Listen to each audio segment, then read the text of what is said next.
kita ini Pak, ibaratnya kalau kita belum mengenal Allah, belum mengenal ibadah, ada ibaratnya kita ini berbulu banyak Pak, ibarat ulat, kayak ulat lah ya. Orang kalau kena ulat itu, asal kena bulu ulat tuh gatal-gatal Pak ya.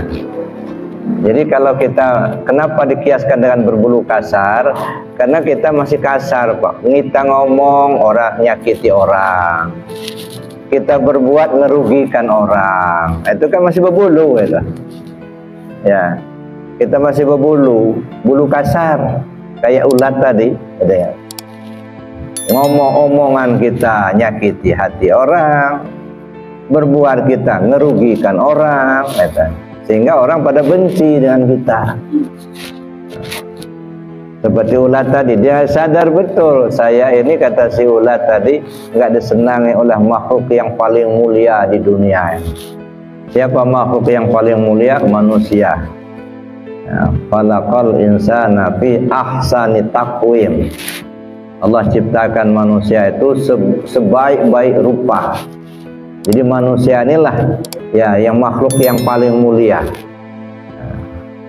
dibanding malaikat, ya lebih mulia manusia. Kalau kita betul-betul kita sampai ke makomnya. Kenapa? Malaikat itu kan pantas saja mereka berbuat baik terus, memang nggak ada nafsu. Tapi kalau ada manusia berbuat baik itu lebih mulia dari malaikat. Kenapa? Karena dia selalu digoda sama nafsunya. Mampu dia mengatasi itu, gitu. Maka dia naik tingkat jadi mulia. Tapi kalau dia tidak baik, manusia ini lebih jelek daripada belis lah, lebih jelek dari binatang pula. Walaqad dzara'na li jahannama katsiran minal jinni wal insi lahum qulubun la yafqahuna biha wa lahum a'yunun la yubsiruna biha wa lahum adhanun la yasma'una biha ulaika kal an'am bal hum adall. Neraka jahanam itu kata Allah dipenuhi oleh jin dan manusia, karena mereka sudah dikasih hati tapi tak mau mengerti, tak mau paham. Udah dikasih mata tapi tak melek, nggak mau melihat bagaimana kenyataannya ya di dunia ini. Udah dikasih telinga tapi tak mau dengar.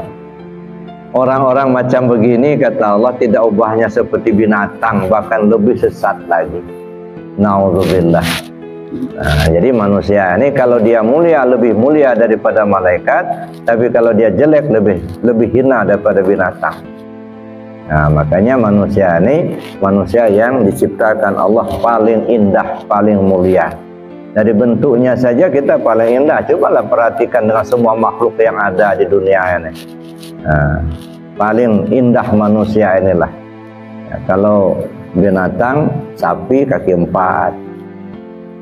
Kalau babi nyeradak nyeruduk ke sana sini, mulutnya panjang. Jadi si ulat tadi mikir dia, saya ini hidup saya ini, kata si ulat ini, kok dibenci sama makhluk yang paling mulia di dunia ini, yaitu manusia. Akhirnya apa? Dia taubat. Nah, si ulat tadi mulai bertaubat. Ya, dia beruzlah, memperbaiki diri, mulai berzikir dia. Dengan dia berzikir, dia beribadah, begitu si ulat tadi, lama-lama jadi kepompong, Pak. Nah, mulai rontok bulu-bulunya. Nah, begitu kita ini, tadinya orang nggak benar, Pak. Banyak orang sakit hati sama kita, banyak orang rugi dengan perbuatan kita. Alhamdulillah, kita ditunjukkan oleh Allah. Hati kita mau belajar zikir, mau belajar ibadah, mau kita mengkaji ketuhanan. Alhamdulillah ada perubahan. Yang tadinya suka maling sudah nggak mau maling lagi. Yang tadinya suka ngebulin orang nggak mau lagi. Gitu ya. Tadinya jarang-jarang ibadah, sekarang sudah rajin ibadah. Ada perubahan. Nah, begitu juga si ulat tadi. Begitu dia sudah menyadari bahwa dirinya banyak menyakiti orang, orang banyak nggak senang sama dia, lalu dia menyendiri, beruzlah. Lama-lama jadi kepompong, Pak. Ya, mulai rontok bulu-bulunya, nah, cuman sudah jadi kepompong. Tapi nggak berhenti di situ dia. dia terus berzikir, dia terus beribadah ya. Lalu lama-lama tumbuhlah perubahan yang sangat signifikan, jadi kupu-kupu. Si ulat tadi. Wah, nah kalau sudah jadi kupu-kupu nggak ada lagi orang yang benci, Pak. Dan makanannya juga tidak seperti dulu. Kalau dulu ulat itu masih merangkak-merangkak, dicomber-comberan, yang kotor-kotoran. Ini kalau sudah di kupu-kupu enggak, hanya sari bunga dimakannya, terbang ke sana sini. Badannya pun sudah sudah banyak yang kembang-kembang, yang menyenangkan. Enggak ada orang yang benci sama kupu-kupu. Ya, tapi kalau sama si ulat, Pak, enggak ada yang senang. Ada. Tapi kalau kupu-kupu nggak ada yang benci. Maka si ulat tadi berubah menjadi kupu-kupu. Nah, oleh karena itu mudah-mudahan kita belajar zikir, belajar ibadah, mengkaji ketuhanan. Mudah-mudahan jadi kupu-kupu, Pak.